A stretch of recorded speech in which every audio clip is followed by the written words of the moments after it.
Kilo 35 kilo ഇത്തരം വലിയ വലിയ സംഭവങ്ങൾ എങ്ങനെയാണ് കുറച്ചെടുക്കാൻ? 30 കിലോ എന്നൊക്കെ പറയുമ്പോൾ മോസ്റ്റ് പ്രോബ്ലി അവർ ഓരോരുത്തരുടെ ഹൈറ്റും കൂടെ വെച്ച് നോക്കുമ്പോൾ BMI നമ്മൾ 40 കഴിഞ്ഞു പോയാലാണ് വെരി ബാഡ് ആണ്. നമ്മൾ ശരിക്കും ശ്വാസം മുട്ടൽ തന്നെ അവർക്കുണ്ടാവും. ഇപ്പൊ 30ക്ക് മുകളിലേക്ക് പോകുമ്പോൾ തന്നെ ഡിസ്കംഫർട്ട് തുടങ്ങും. നമ്മൾ ഐഡിയലി ഞാൻ പറഞ്ഞാല് പട്ടാളക്കാർക്കൊക്കെ ആണെങ്കിൽ ശരിക്കും 21 ആണ് ഐഡിയലായിട്ട് പറഞ്ഞിരിക്കുന്ന BMI. അപ്പൊ ഇത് കുറയ്ക്കാൻ പറയുമ്പോൾ നമുക്ക് കുറയ്ക്കുന്നതിലെ ബേസിക് സയൻസ് എന്താണെന്ന് ചോദിച്ചു കഴിഞ്ഞാൽ നമുക്ക് വേറെ എളുപ്പമാർഗങ്ങളൊന്നുമില്ല. നമ്മുടെ ഈ ബോഡി ഫാറ്റ് എനർജി ആയിട്ട് യൂസ് ചെയ്ത് നമ്മുടെ ഡേ ടു ഡേ ആക്ടിവിറ്റീസിന് യൂസ് ചെയ്യുക എന്നുള്ളത് തന്നെയാണ്. ഡോക്ടർ ചെയ്താലും ആര് ചെയ്താലും അത്, അല്ലെങ്കിൽ പിന്നെ നമ്മൾ ഈ ആർട്ടിഫിഷ്യൽ സർജറി വഴി റിമൂവ് ചെയ്യുന്നത് പോലെ റിമൂവ് ചെയ്യുമ്പോൾ അതിന്റേതായ മൊത്തം ഡിസ്ഫിഗറേഷനും അത് എല്ലായിടത്തും പോകുന്നില്ലല്ലോ. അപ്പൊ നമുക്ക് പുറമേ ഉള്ള വയറിന്റെ അടിയിലുള്ള കുറച്ചെടുത്ത് കളയാം. അങ്ങനെയൊക്കെ നമ്മൾ ഈ ലിപ്പോസക്ഷൻ സർജറീസിലൊക്കെ വരുന്നത്. അപ്പൊ ഇതിനെന്താ വേണ്ടതെന്ന് വെച്ചാൽ നമ്മളുടെ ബേസിക് ഈ ഫാറ്റ് നമ്മളുടെ ആക്ടിവിറ്റീസിന് വേണ്ടിയിട്ട് യൂസ് ചെയ്യണം.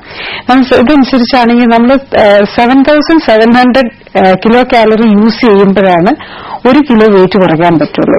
അപ്പൊ 7700 കിലോ കാലറി നമുക്ക് കുറയ്ക്കണമെങ്കിൽ ഇപ്പൊ ഓടാൻ വെക്കുകയാണെങ്കിൽ നമ്മൾ 1 മണിക്കൂർ 25 ഡേയ്സ് ഡെയിലി 1 hour ഓടുവാണെങ്കിലാണ് നമുക്ക് അത്രയും എനർജി യൂസ് ചെയ്യുള്ളൂ. ബേസിക്കലി നമ്മളുടെ ഐഡിയൽ മെഡിക്കൽ സയൻസ് അനുസരിച്ച് നമുക്ക് കുറയ്ക്കാന്ന് പറഞ്ഞു കഴിഞ്ഞാൽ ഈ കിലോ കാലറി എമൗണ്ട് കുറയ്ക്കാന്നുള്ളതാണ് ഇൻടേക്ക്.